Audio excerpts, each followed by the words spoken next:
Good afternoon and evening, everyone, and welcome to the National TPP Team Conference called Deconstructing the Corporate Case for Fast Track Trade Authority. We have with us tonight our special guest, Dave Johnson, with Campaign for America's Future. Again, my name is Elizabeth Warren, not Senator. I'm the National TPP Team Coordinator. I'm a Move On organizer in Southern California. If you have any questions, you can email me. My email is on the screen right now. It's liz.moveon@earthlink.net. Now I'd like to introduce Dave Johnson. We're so thrilled that he was able to join us today. Those of you who've been following, progressive blogging probably know Dave very well because he has essentially written for every major progressive media outlet known to man. You may have read his information on HuffPost, Alternet, Nation of Change, Common Dreams, Daily Cause, Crooks and Liars, and Truth Out. Most recently, he published a piece on HuffPost that talks about basically how to dismantle this argument from the U.S. Trade Representative's office about why fast track is important and why we need it. Dave has got an interesting background. He helped to co-found Carbon Tracing, which is a startup that hoped to develop desktop systems to validate carbon trading in the U.S. He's done an awful lot of work sort of, behind the scenes and on computers, helping us move forward technologically. He used to design games for Atari and Magic and was a pioneer in designing and developing productivity and educational applications for personal computers. He's worked as a CEO and VP of Sales and Marketing and has held a number of technical positions as well.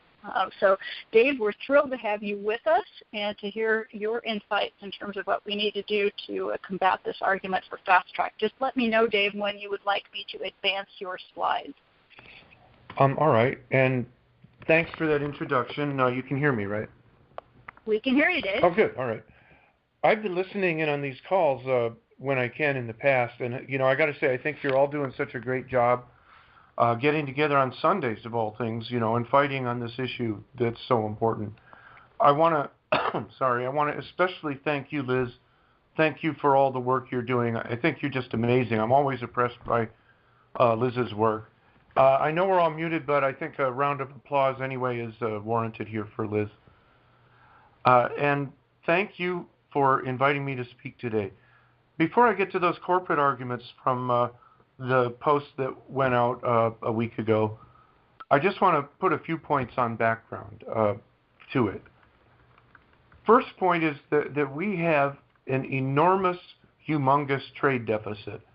Now, a lot of people don't know what that is. We get all this propaganda about, oh God, the budget deficit and all, the debt and all of that, and the country will go away because of that. Well, the real drain on our economy is our trade deficit. The budget deficit's money we owe each other. The trade deficit adds up. The trade deficit is when we buy more stuff from other places than they buy from us. And we have had this massive trade deficit since the days, late 70s, early 80s, when the whole idea of free trade kind of took over as the dominant idea. Last year, we had $505 billion trade deficit. If we move a factory out of the country, bringing the same goods back here to sell in the stores, that's not trade. The only thing that does is it lets a corporation pocket the wage differential and the costs here of protecting the environment. They can pocket that for themselves. So, of course, they're pushing this stuff. That's what free trade is about. A few people profit massively. The workers lose wages. The country is poorer because we're draining money out of our economy. But those few who benefit, they benefit so much, the inequality has become so great they have their hands on the levers of power. Let me just give you a quick idea of how that affects us. Imagine $500 billion of orders just coming in right now, coming into companies that make and do things inside the United States. Imagine the effect on our economy. $500 billion of orders came in right now. Imagine the suppliers. Imagine the hiring of new employees. Imagine the people buying clothes, just buying things again, and the effect on local grocery stores and things like that. $500 billion.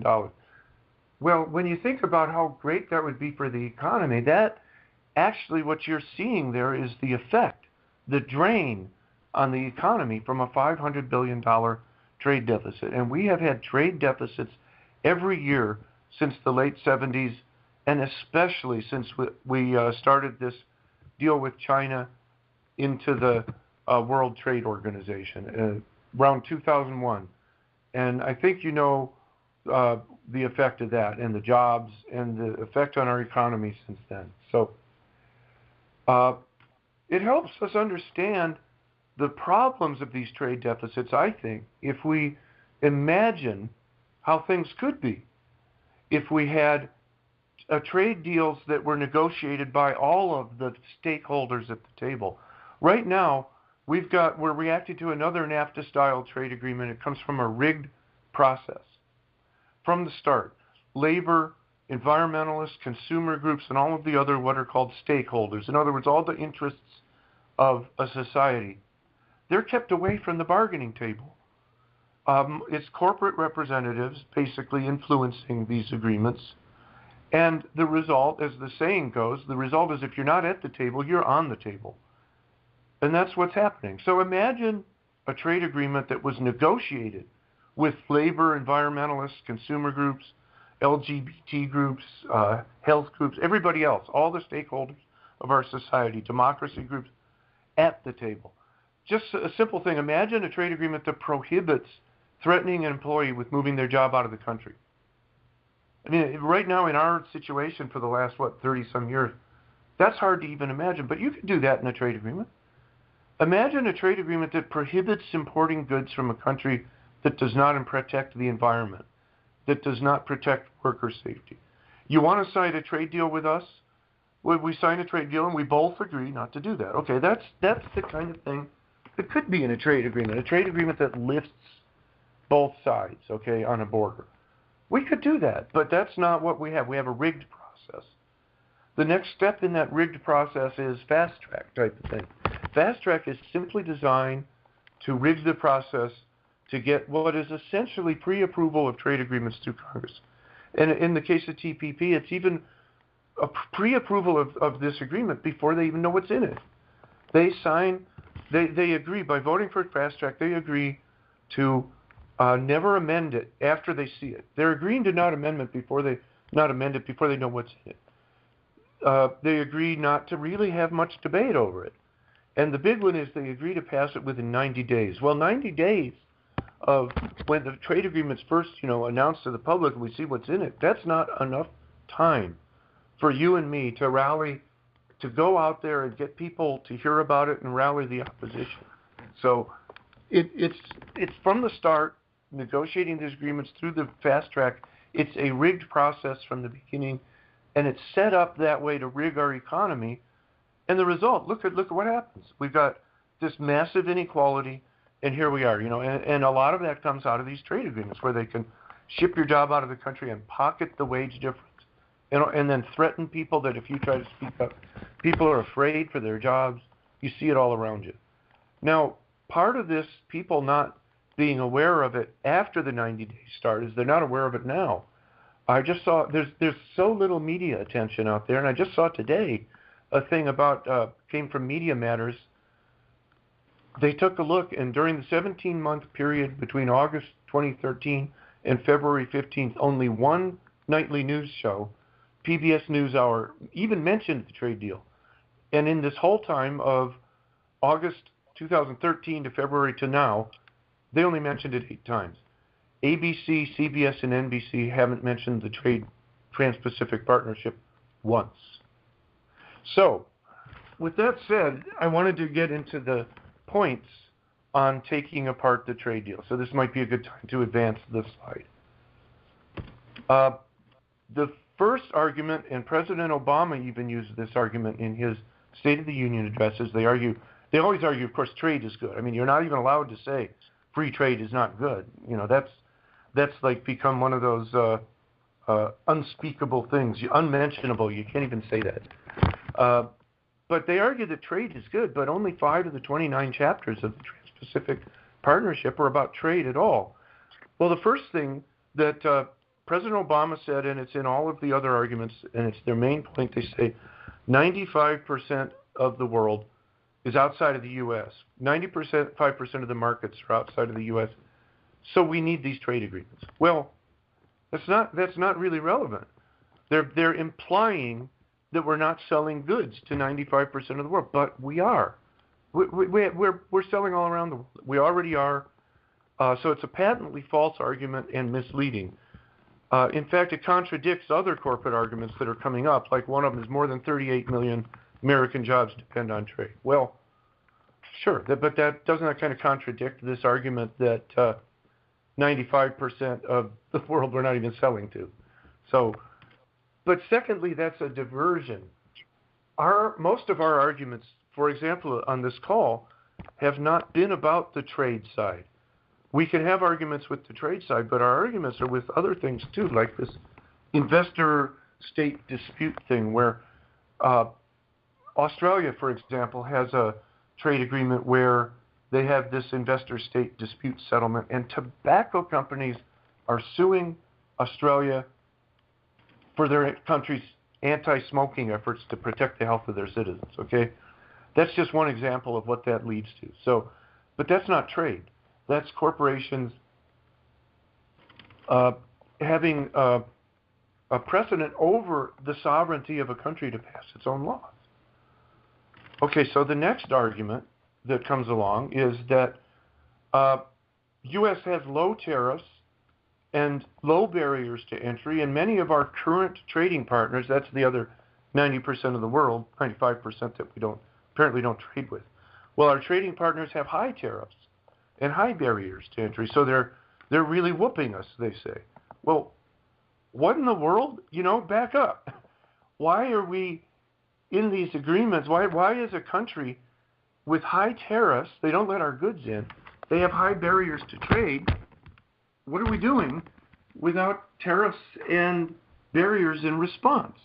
Well, that's a result of these free trade arguments that have become dominant, that we trade is good, so we shouldn't have barriers and we shouldn't have tariffs. Well, the country established itself with tariffs so that we could develop our manufacturing, and so that places with low wages, wouldn't undermine American democracy. You should look it up. It's called the American system. Other times it's called the American way. If you Google that, you'll see what America used to do, and then we would use the tariffs to make our economy more competitive with roads and canals, ports, things. So that says that we're a patsy on trade.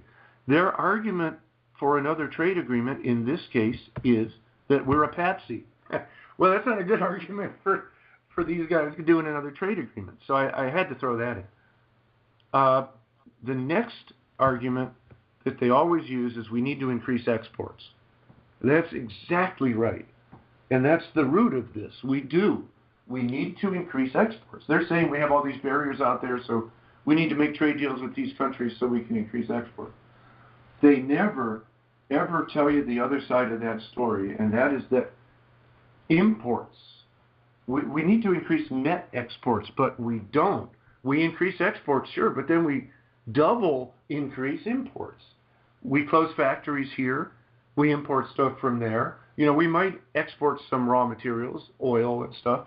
We might export some goods, Caterpillar tractors and stuff. But the net problem is this huge trade deficit, especially with China, where they're saying China's a huge market, we have to keep it open. Well, China is massive trade deficit with us, and we all know that. We all can look around the manufacturing Rust Belt and see what that means. Because these massive trade deficits throw the world's economy out of balance. So when they do talk trade deficits. But the other thing to point out is how much of these arguments are actually shiny, bright. Look over there at the shiny, bright object, because most of our arguments aren't even about trade. The trade deal, like NAFTA, has devastated us in jobs and in trade deficits, but the worst parts of this thing are the non-trade parts, mostly secret, things like the copyright protections that are greatly expanded and that threaten the freedom of the internet, the patent protections on drugs that threaten the ability to have low-cost generics and things like that. And for the next slide, the corporate advocates talk about, well, on the one hand, they say 95% of the markets are out there. They say more than 38 million jobs already depend on trade. Well, that's true. That's the export side. Double that is lost to trade. Actually not, but the net trade deficit is somewhere around 10 million jobs, depending, 5 to 10 million jobs, depending on who you're talking to and how it looks like. But that's the loss to that.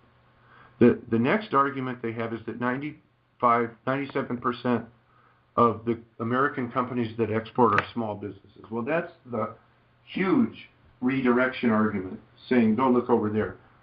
The reality is, yeah, maybe 97% of the companies that export are small businesses, but the exports are from the giant multinationals. They can't even support that assertion with facts.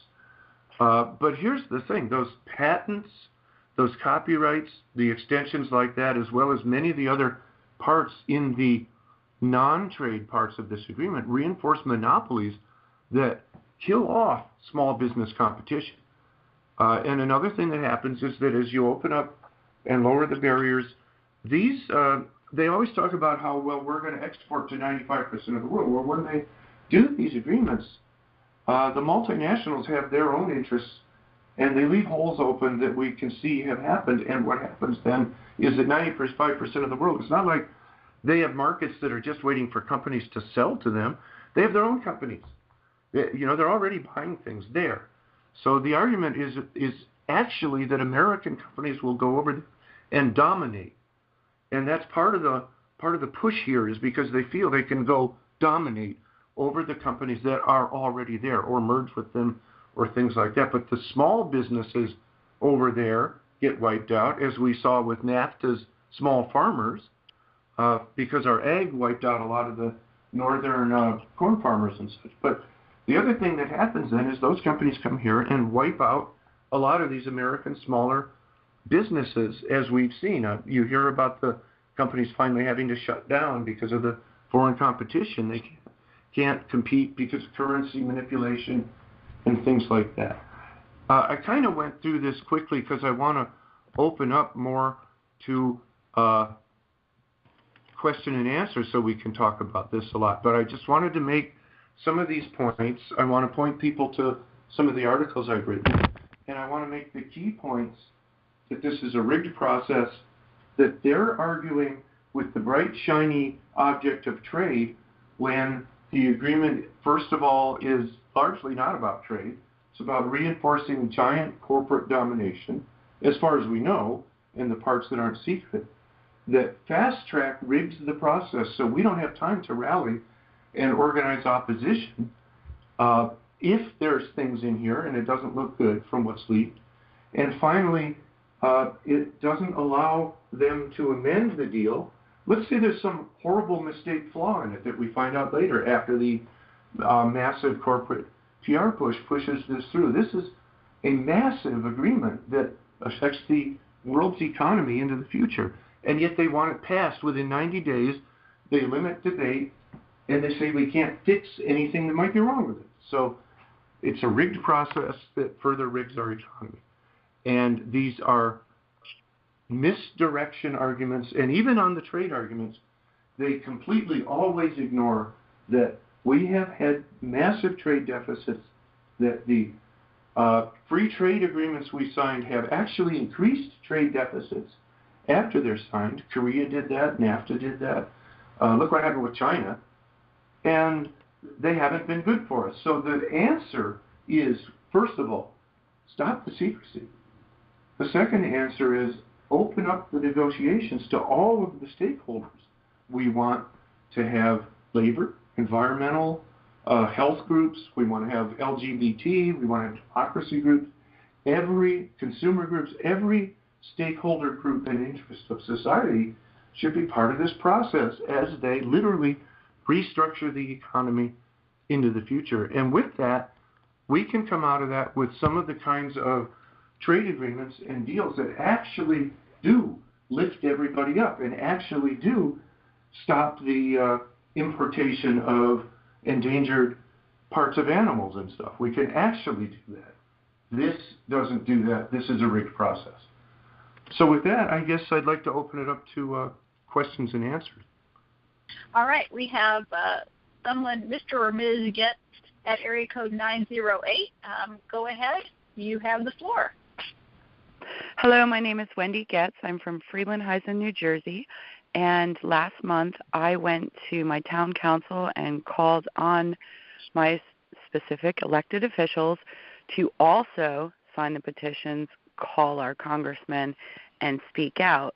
My question is, their main argument pertains directly to TPA and fast track, and that the GOP Congress would never allow Obama to actually be able to fast track something that he hasn't been able to get this authority for 6 years. Why would he get it here in his last 2 years?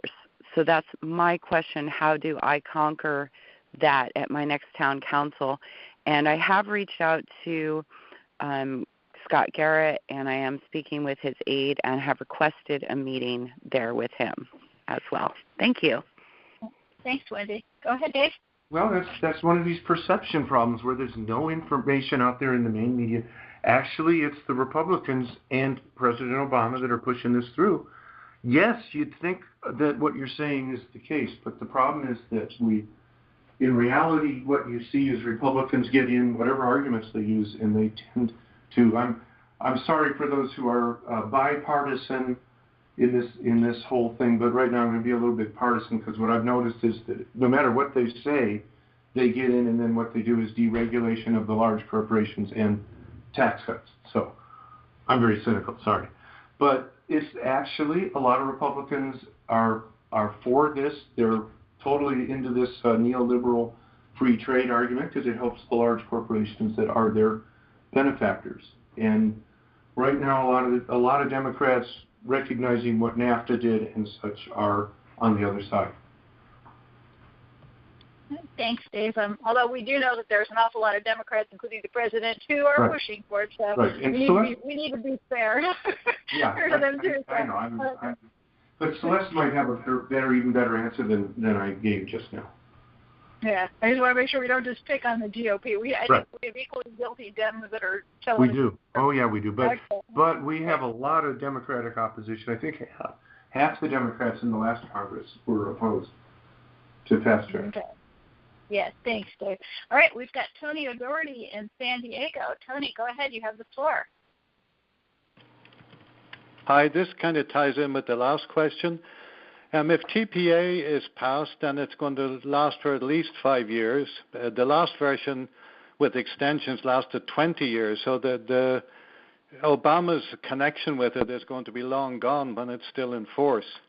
And I think this is something we need to emphasize and to tie into the fact that there's a line of other trade agreements coming down the pipe, the TTIP, TISA, and we know from existing treaties and from what's in TPP that's leaked that none of them are positive. And I think we should emphasize that we're getting into a situation where we're selling ourselves down the river for years and years to come when TPA crops up. Thanks, Tony. I agree. Yeah, well, I agree. It's very dangerous if this passes because it'll just continue and continue. But it's so important that, I mean, out there in the real world, NAFTA has become shorthand for these trade deals in general. People generally blame NAFTA, even though a lot of it was really China. But people understand what these trade deals have done. This is about getting this pushed through before people can rally and understand that there's another one coming, I think. Thanks so much. And we've got someone from SPEEA, and I'm guessing this might be our friend Stan Sorsher with a hand up, area code 206. Go ahead.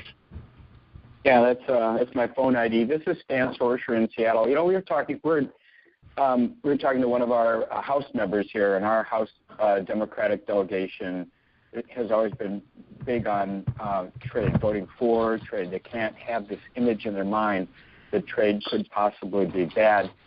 And we've tried this historic perspective, that this is a moment of history, really, which I think is the way I sometimes say Tony's point that if this passes, this will set a global norm for generations and will determine how life is organized in 2050.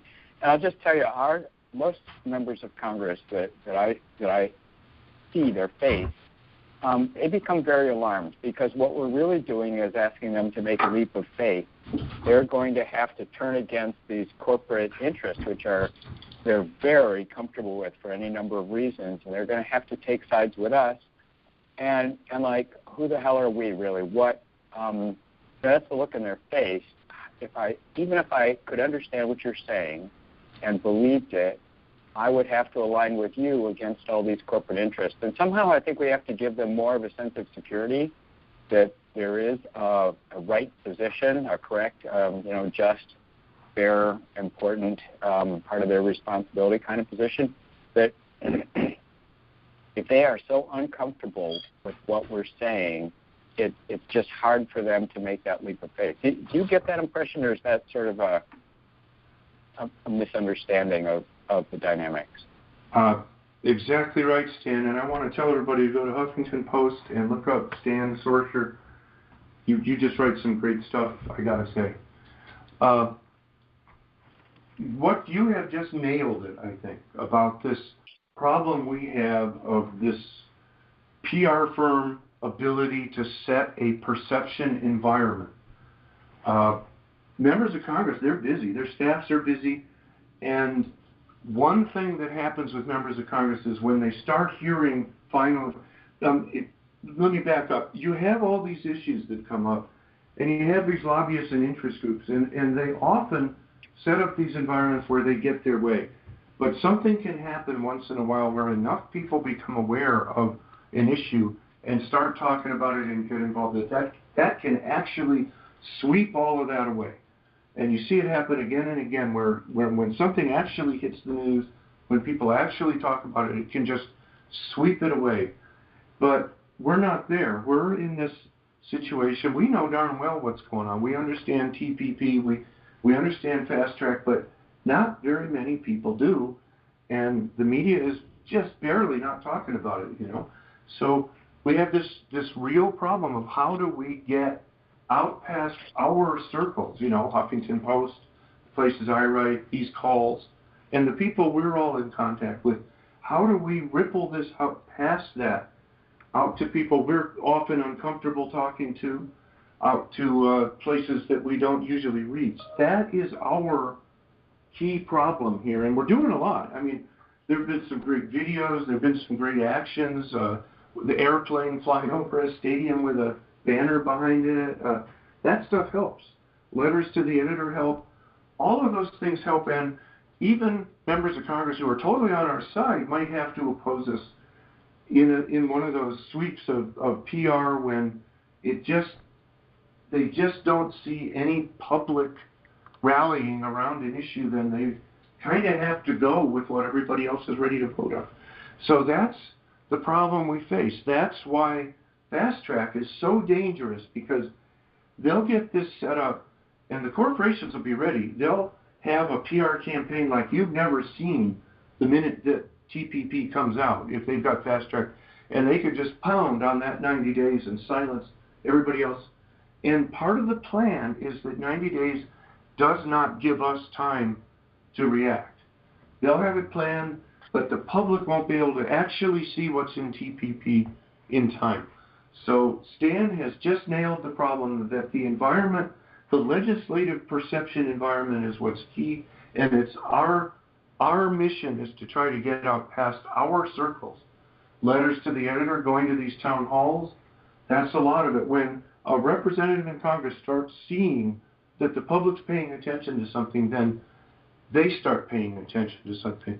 And everything changes at that point, because they never want to get on the wrong side of a big issue. But until it becomes a big issue, the lobbyists, etc., can manipulate the way people see things. So That's a long answer, but I think it's really important, and Stan nailed it. Stan did nail it. And those of you who've been joining us for a while may recognize Stan's name. Stan has actually been a guest speaker on our previous calls, and we hope to have him on again and have him share some additional wisdom with us. We only have about 7 minutes left, so I'm going to ask everybody to ask your questions as quickly as possible so we can get to as many questions as we can. Nancy Price has a hand up. Nancy's also been a speaker on our calls and can fill you in a little bit on. She's in Northern California, one of my fellow Californians. Nancy. Well, thank you, Liz. I wanted to ask, I guess maybe Celeste. So something that's not being discussed with the TPP at all is this regularization coherence chapter, which is sort of tricky and detailed, but actually it sets up a new federal bureaucracy to oversee cohering trade agreement provisions with federal government agency provisions, and there's some other very tricky things in it. But actually, because it sets up more government, can we use this as a way of getting Tea Partiers to reject the TPP because it's more big government? If we could explain the regulatory coherence chapter in a soundbite, could we use that effectively? This is Celeste. Can you hear me? We can hear you, Celeste. Yeah. Okay. I don't know. I think you'd have to get some Tea Party folks in the room and test out messages and see what would work rather than just having me pontificate on what would work. I think that, in some ways the regulatory coherence ideas in the TPP and the TTIP, there's so many steps away from how average voters think about their lives that sometimes by the time that you've put all the work in to make that argument, you've already lost them because you need something that's sort of quick and graspable and relates to their life. And the regulatory coherence stuff is really hard because this sort of corporate segment that Dave has been talking about has, for the past 40 years, really convinced Americans that regulation's bad, that regulation's horrible, that regulation sucks, it's not good for us, it's just red tape, it's obstructing the economy, and people sort of have bad negative feelings about regulation. So if they're hearing this will streamline regulations, it's you have to work so hard to explain the problem that you might have lost them. I think that's something perhaps we should talk about later. But I would say, especially for purpose, stick to the issues that we do know work. And, while we're thinking of other messaging, but we do know what works is, referring to sovereignty, referring to the Constitution, referring to unlimited executive power. And then the real basics that we know work are jobs and wages and safe food and a clean environment. And those are sort of the top issues. And some of the rest of it, even, ISDS, I spend a ton of my work doing research and writing on ISDS, but in terms of messaging to the public, it's such a foreign concept to people that often they have to hear about it 4 or 5 times before they even listen. Yeah. Can I interrupt you real quickly? Just for those of us who are on the call, we're down to 3 minutes too. But ISDS, explain maybe that it's the investor-state dispute mechanism that you're talking about. Yeah, I'm just saying it takes explanation. So sometimes if we keep it simple, it's often easier. That's all. Okay, great. Yeah, just for those of us who might not know the acronym ISDS, it's the investor-state dispute mechanism that's been so controversial in terms of letting them sue our government if the corporations don't make profits. So, all right, we've got a few more folks up with hands up, and I'm sorry, we're probably not going to get to everybody today. We have someone at area code 609-977-6214. Just let us know who you are, where you are, and quickly share your question so we can get to a couple more folks before it's time to go. Hi, I'm Rob Benjamin from Hamilton, New Jersey.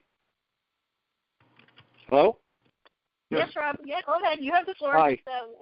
Okay. Yeah. I have a bunch of questions, but I'll cut it down to one. One of the things that's concerned me is if corporations think globally and act globally, we tend to think globally and act locally. I noticed that the Council of Canadians has come out in strong opposition to the TTIP, and I believe they're also strongly in opposition to the Trans-Pacific Partnership. I'm wondering why we are not talking more about cross-border alliances for the ports that are opposed to these free trade agreements and working more closely with our Canadian counterparts. Can I jump in real quickly, Dave, before we go into that? That's for Celeste anyway. Yeah, that is for Celeste, but I'm going to jump in this as Liz. We've actually had speakers on the call in the past from the Council of Canadians, and they do, in fact, they're on our mailing list. They share information with us, and so there is a little bit of cross-border working, but I think Celeste can probably explain a little more effectively what's going on. There are biweekly calls where activist leaders are talking not only just to Canadians, but to folks in Australia, New Zealand, Japan. All of the TPP countries are invited. Sometimes we have language issues, but that's happening. If you're interested in somehow getting your group involved with working more internationally, email me. I can try and set you up with this other group, but it is certainly happening, and I think this call in particular is this is a U.S.-focused call, but you're exactly right. We need to get allies everywhere we can get them. Thanks so much, Celeste. Okay, we've got Alan Chrysler, who, if I remember correctly, is from New York or somewhere in the East. He was early on the call, and I know he's been waiting patiently to ask his question. Alan? Hi. I spent 20 years in government oversight, and I think that Dave has a very good approach in that he's nibbling around the edges of the really central issues. So I'd like to endorse him in that. I think he should come forth primarily with the idea that the TPP itself is more or less an ending of democracy and replacing it with a corporatocracy. That many things since Citizens United have led us in this way of undermining democratic rule. Secrecy in negotiations is one of them. TPP is another. And a fast track is a way of bringing about dispute resolution that will stop countries from allowing their voters any ability to go against corporate rule. And we're in an environment where that means allowing pollution that may end humanity. I think he should press democracy and the preservation of humanity as the central issues, along with things like fast track. Because if you end democracy, Alan? I think we all agree with you, Alan. I think we all agree with you on that. Yes, it's a question of emphasis. And one point on that is go forward, folks, okay. and talk about trade generality. We got to go, Alan. Let Dave answer you. Sorry, Alan. Yeah, Alan. We got to give Dave a chance to answer you. Kind of moved along. I'm sorry. You're exactly right, but here's the problem with that is when you talk to regular people out there who've never heard any of this, and you start saying, oh my God, this could end democracy, and all those kind of things, it's absolutely true, but often we have a problem with this sort of thing is that you start to sound, I don't mean you, I mean I do, when I really get going sometimes, and then people kind of turn away, and they start to say, this guy's a fanatic, saying things like that. sometimes things are so strange now in the way things are going on in Washington that when you pay attention and you start trying to describe them to people, they turn away from you thinking you're nuts. I mean, literally, well, I won't get into it time, but literally, sometimes when you try to describe the effect of some of these things that are going on, more corporate tax cuts, Citizens United and things like that, you sound like you get a little bit, to normal, regular people out there who aren't following much news, it's like too much sometimes, I think. So we have to find clear things that directly affects often their pocketbook as approaches to how do you reach them and talk about it. Thanks, Dave. And I think, that's the point of this call. We're talking about the loss of jobs, something that everybody can relate to. It resonates sort of across the board. Not that Alan's wrong at all, but yeah, no, Alan's right. His point is well taken. It's just harder to sell to the general public, I think, and Dave made a good point about that. Dave, do we have time for one more question? I'm fine with it. Yeah, I don't know what your conditions are with the service. Sure. We'll take one more call. Mark Sanguinetti, and Mark, just if you could just jump into your question real quickly so Dave has a chance to answer it, and we can still have time for our wrap. Mark. Okay, well, I've known about the trade deficit since 1975, the last year of a trade surplus. But my question might be more for Celeste. Obviously, members of Congress and the Senate should at least read the text of the bills before voting yes or no on them. Voting yes or no without actually reading the text is the equivalent of signing a contract to purchase real estate without seeing the property or knowing about any flaws in it. Why don't we simply contact all members of Congress and tell them all that they should be given complete information on the Trans-Pacific Partnership and without any deception and untruthful information, and then tell them to demand that they be given this information. We should make phone calls regarding this to their D.C. and local offices, and I did this to 2 offices on Friday. You hear me? Yes, and I think you're exactly right on the transparency and reading. This was one of the big arguments, frankly, against the Affordable Care Act / Obamacare, whatever you want to call it, is folks were saying, has my congressperson read it? And if he or she hasn't read it, what are they doing, voting on it? Either way, you can't make a decision unless you know what's in it. It's great rhetorically. Certainly, it allows, if you just say, look, this trade agreement, and I was just rewatching a Ross Perot video earlier, and I posted the links to the Ross Perot videos. He had the final printout of NAFTA, which turned out to be 2,000 pages.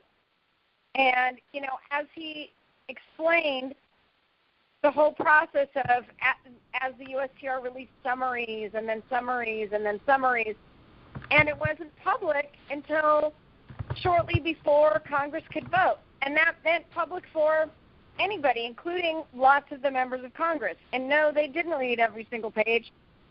And in fact, if they had, again, they wouldn't have necessarily understood it, not because it has to do with how smart you are. It's because it's in legalistic international treaty-ese, and unless you're well studied in that, you've got to sit and read it with somebody who does have that expertise and immediately can tell you, this is what this clause is really saying, this is what this clause, just like you're saying when you buy property, when you sign, if anybody's ever tried to read their contract with their insurance company word for word, it's not written in information that normal people can understand unless you have training in that specific area of the law. So it's a great thing to say, and it's a great reason against fast track, because the fast track law ensures the secrecy, ensures the negotiations goes on behind closed doors, ensures that the text is not released to the public until they're done, and then it's the point where you cannot amend it or fix it, and keeps it away from not just us, but from Congress who's voting on our behalf. Now, a different kind of trade negotiating authority, assuming we wanted to do trade agreements at all, which again, remember we're talking to members of Congress who do want to do trade agreements, you could write it differently. You could say, The text will be released and posted on the internet after every round so we can see the progress. And hey, they do that at the World Trade Organization, at the World Intellectual Property Organization, at other international treaty negotiations. They do this. So it's not impossible. It certainly can be done. You could put the time limit once the treaty was totally finished much longer, rather than saying it's a maximum of 90 days before Congress has to have voted. You could sort of say, well, it's a minimum of 9 months or something to at least give folks time to actually read it, have it analyzed, talk with experts, study it, assuming you really actually wanted to do trade in a way that was good for America and not just America's corporations, which is, again, how Dave laid it out, and I think it's right. It's sort of what America's largest corporations have done is gotten our own government, to act in their interests rather than in the interest of the country. They've substituted the interests of these global corporations who claim to be American, but then don't even want to pay any American taxes or otherwise contribute to our society by creating decent jobs and taking care of the communities in which they operate, to do that. So I think that's an excellent line. We should all take that, incorporate that into part of our talking points. And whatever you can do, particularly locally, to talk about reading bills, reading trade agreements before they're passed, and how Fast Track prevents that, is going to be useful and helpful, particularly to people that haven't heard all of this before. Even if they don't understand all these technical terms or trade deficit, again, as Dave said, bring it back to somebody's kitchen table. They certainly understand, by gosh, I want my congressperson to read something before he or she votes on it in my name. That's a useful argument. Hey, thanks so much, Celeste. And that's really, that in a nutshell, what we need to concern ourselves with. I was going to tease you and say don't sugarcoat it, but you pretty much nailed it. I think, do we have one more question time, Dave? Do you think we can ask one more question? I see one of our organizers, I think Susan Du Bois, has a hand up. So that's going to be our last question of the evening, everybody. I'm sorry we couldn't get to everyone, but go ahead, Sue. Hi, this is Susan Du Bois in Albany, New York. I had a question about the secrecy aspect. I got an email probably within the last week about Senator, I'm drawing a blank on his name, from Vermont. Sanders. Yeah, Sanders. About the European Union having agreed to release their proposals in the TTIP negotiations, I believe it is. And there was a link to a European Union page and so forth, and I haven't heard anything about that, which seems like a fairly sudden increase in information that's available about that agreement. Does anybody have any information on that or thoughts on that, and how that might be used, if that is indeed information that's out there now? That's for Celeste. Okay. The AFL-CIO, that is correct. What the European Commission is doing is, after each round of TTIP negotiations, TTIP is the trade agreement on the Atlantic side, not the TPP. They are releasing to the general public through a website their text proposals that they put on the table and showed the United States. And the AFL-CIO is working on a coalition letter. About a year ago, we did one that said, hey, USTR, the EU has agreed to at least do a public consultation about the issue of ISDS, this investor-state dispute settlement, because it's so controversial. They're going to slow down and ask for opinions from the public. Will you do the same? USTR basically said no. So we're going to do another coalition letter saying, hey, well, at least the EU has gone this far. Again, that's not our ceiling. But in other words, you're embarrassing. Like, you've got another you claim to be the most democratic, government in the world, and you've got European governments over here doing more than you. So will you meet the standard? And I've already talked to the chief negotiator for the U.S. for this agreement, and he said publicly, no, we won't post, but we've got to do a big push anyway. And again, it's just, I think we use that against them to say you should be embarrassed that you cannot be as transparent as the Europeans, because this is America and we're supposed to be second to no one. Okay, thanks so much, Celeste, and thank you everyone else also, and a special thanks to our guest speaker, Dave Johnson. I'm gonna go ahead and give the reins to Dave for a second so that he can wrap, and I'm going to ask host team if you could all mute yourselves if you're not speaking right now, because we're getting a little bit of background, and I'd like to wrap up the call with sort of some nice, clean audio, and give Dave the last word. Dave? All right. Well, and Liz, not the last word, because you're going to come in and tell people how to sign up for future notifications on these calls. Yeah. And I just want to say thank you for having me on the call. Let's all figure out ways to get this out wider than just us. The best way to approach this is to just imagine for yourself, what would a trade agreement look like if everybody was involved in having it happen? Just imagine the difference in the world. Imagine a trade agreement that, as I said, prohibits an employer from threatening to move a job out of the country as a result of this trade agreement. That is the kind of thing that we could dream for in a real democracy if we had an open, transparent, and inclusive process. And that highlights to all of us how far we are from that and what is really going on here. I think dreaming about the possibilities is one of the best ways to understand how this process is being gained against us. So I think I'll just wrap it up with that. Check out the stuff we've got published at various places, the links on the slides if you're in the meeting room, and Liz will be mailing out the links after the call. So thank you again for having me on, and I'm always trying to get on Sundays and listening at least. Hey, thank you so much, Dave. And yes, as promised, we will be sharing all of these links, and I shared a couple because Dave has been quite prolific in writing about this issue and all those related issues that involve, getting money out of politics, keeping jobs here, investing in public infrastructure and community, and all those wonderful things that we all care about. So again, thank you so much, everybody, for joining the call, and thanks again to all of our wonderful, wonderful guest speakers and to the host team for putting this together. You guys are the best. Have a great Sunday. Thanks.